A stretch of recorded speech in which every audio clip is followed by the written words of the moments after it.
Puji nama Tuhan. Shalom. Sekali lagi shalom. Ya, kita bersyukur ya pada malam hari ini. Nah, kita masih berikan kesempatan Tuhan untuk kembali berkumpul di tempat ini untuk mau datang bersekutu kepada Tuhan.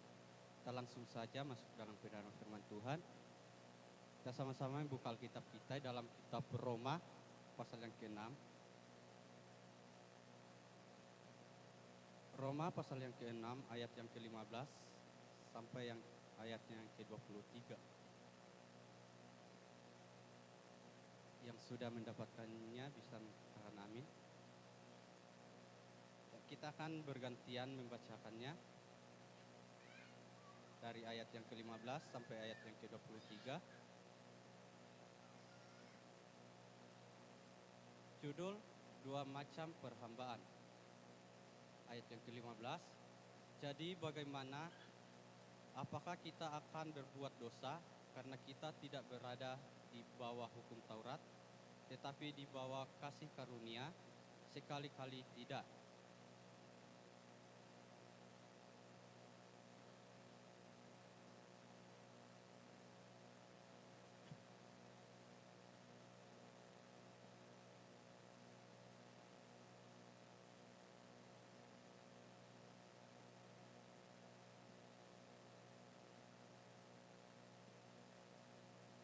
Tetapi syukurlah kepada Allah, dahulu memang kamu hamba dosa, tapi sekarang kamu dengan segenap hati telah menanti pengajaran yang telah diteruskan kepadamu.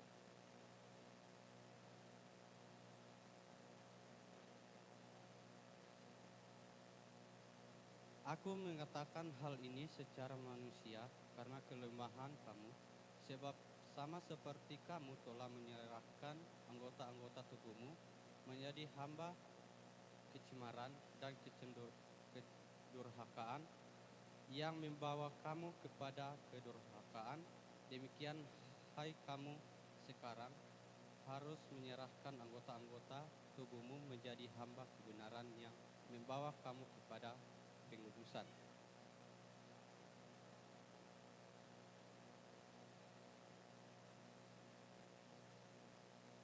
Dan buah apakah yang kamu petik daripadanya? Semuanya itu menyebabkan kamu merasa malu sekarang, karena kesudahan semuanya itu ialah kematian.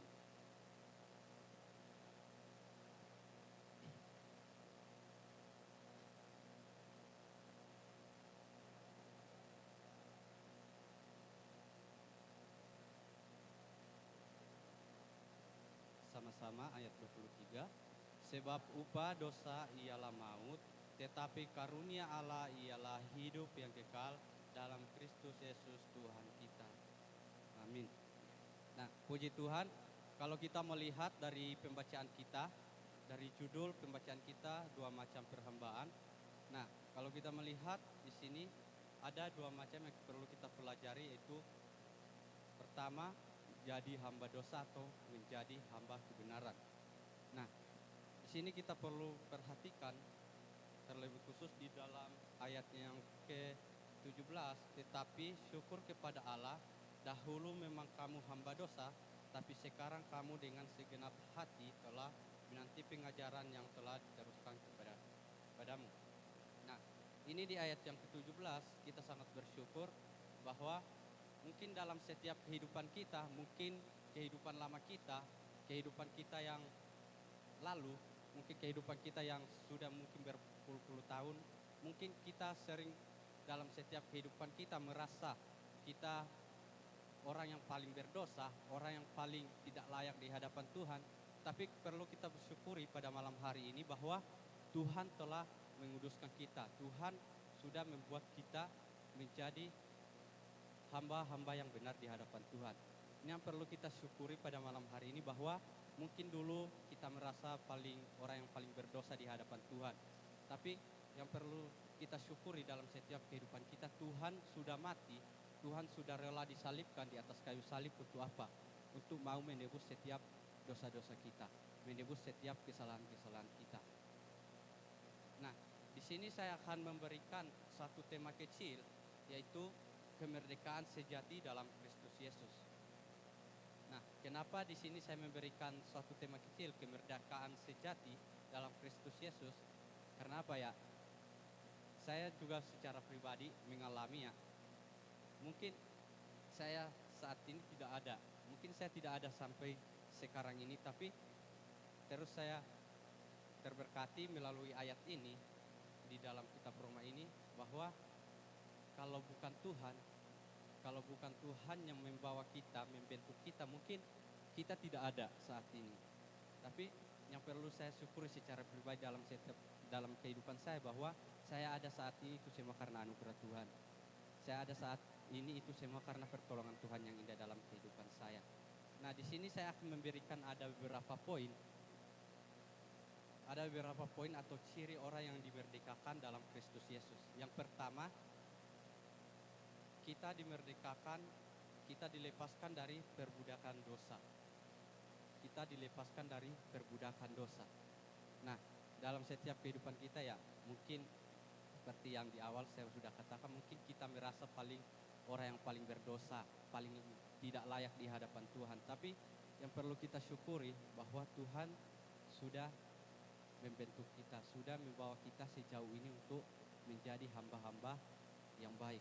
Nah, kalau kita melihat di ayat yang ke-22 dikatakan, tetapi sekarang setelah kamu dimerdekakan dari dosa dan setelah kamu menjadi hamba Allah, kamu beroleh buah yang membawa kamu kepada pengudusan, dan segala kesudahannya ialah hidup yang kekal.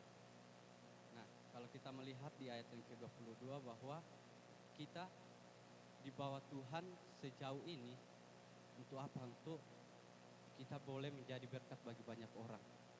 Nah, yang perlu menjadi pertanyaan di dalam setiap kehidupan kita, apakah kita sudah menjadi berkat bagi banyak orang? Apakah kita sudah menimbulkan buah-buah yang Tuhan inginkan dalam setiap kehidupan kita? Ini yang jadi pertanyaan dalam setiap kehidupan kita.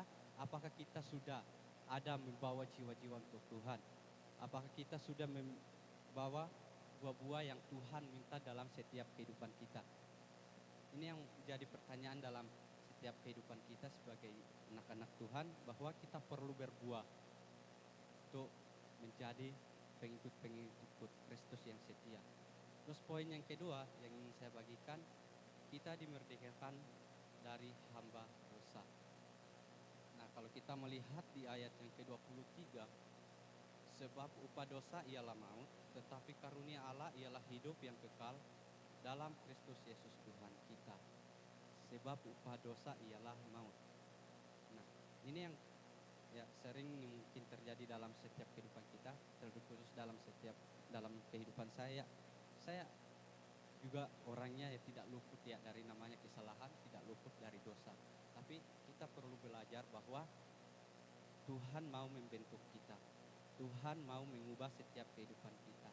Yang penting ya dalam setiap kehidupan kita perlu membawa lebih lagi hidup kita pada Tuhan. Jangan sampai ya kita sudah membuat kesalahan, kita sudah membuat hal-hal yang tidak berkenan di hadapan Tuhan, ya kita lakukan hal-hal itu lagi. Nah, tapi Tuhan mau dalam setiap kehidupan kita Tuhan mau, kita mau untuk terus dekatkan diri kepada Tuhan. Jangan sampai apa yang Tuhan inginkan dalam kehidupan kita kuburkan. Jangan sampai apa yang Tuhan mau dalam setiap kehidupan kita pribadi lepas pribadi kita sia-siakan. Tapi Tuhan mau kita berbuah. Tuhan mau kita membawa jiwa-jiwa untuk kemuliaan nama Tuhan. Nah, ini yang firman Tuhan yang datang kepada kita. Ya, bagaimana dalam setiap kehidupan kita perlu belajar bahwa kemerdekaan itu hanyalah di dalam Tuhan. Nah, tidak mungkin kemerdekaan kalau kita selalu berbuat hal-hal yang buruk di mata Tuhan. Tidak mungkin itu kemerdekaannya. Mungkin kemerdekaan bagi iblis. Tapi kemerdekaan kita yang sejati adalah hanya di dalam Tuhan. Amin. Ya, inilah firman Tuhan yang saya bagikan, mungkin sangat singkat, sederhana, tapi mari kita belajar. Ada pertanyaan yang datang kepada kita bahwa apakah kita benar-benar sudah berbuah di hadapan Tuhan. Jangan sampai dalam kekristenan kita sudah berpuluh-puluh tahun tapi kita tidak pernah membawa jiwa-jiwa kepada Tuhan. menjadi suatu pertanyaan bahwa mari kita terus berbuat di dalam Tuhan. Amin firman Tuhan.